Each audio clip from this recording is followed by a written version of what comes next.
Hello, it's Nick Stewart from Exclusive Hot Properties, and today we're going to talk about why professional investors use bank financing to finance their UK buy-to-let investments.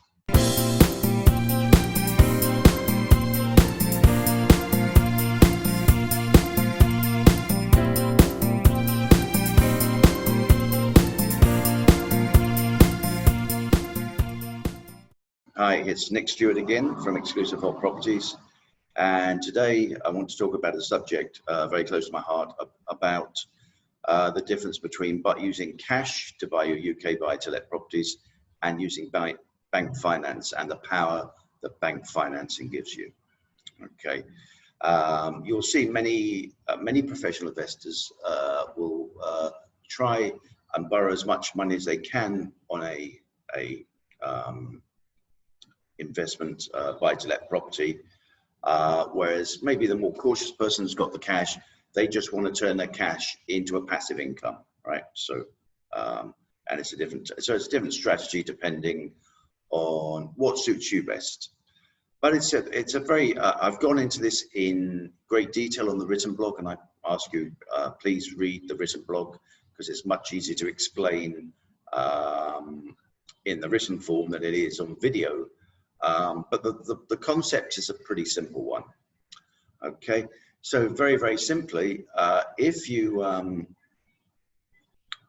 let's say you have you're going to buy a unit in the United Kingdom that's £300,000, right? That unit, if you pay cash and you're getting a good return, that will give you X return. Now, however, if you were to put that £300,000 and borrow 70% of the funds, which is generally what's available to international investors to get finance, as long as you can, you have the accounts to dictate that you can service that debt.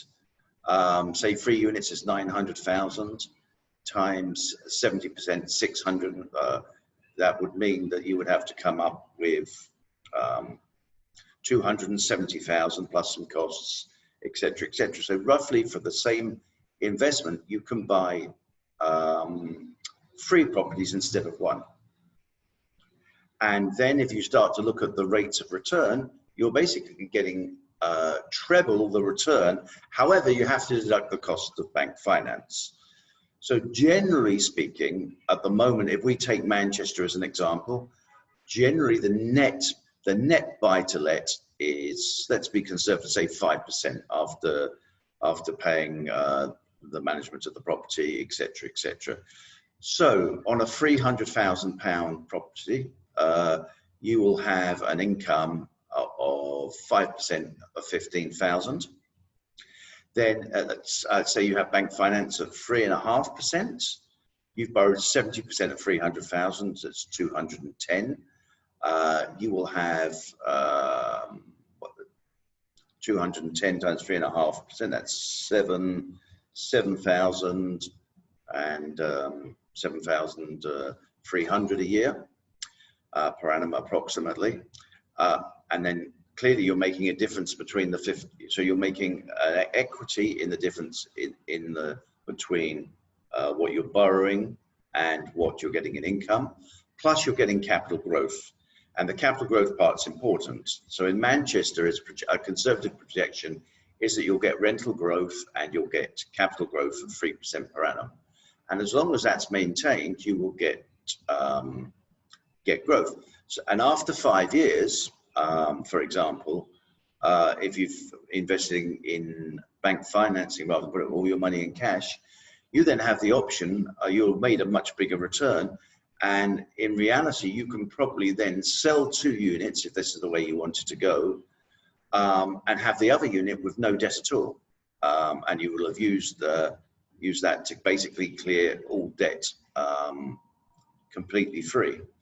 That is one strategy. Most professional investors use a different strategy. They will then use their assets to gear to buy more properties and buy more properties. And over time, basically the difference between what's coming in is always going to be greater than what's going out, and they build a portfolio of properties this way. It's a very simple approach, and many great professional investors around the world have used this strategy, and it's a strategy that works.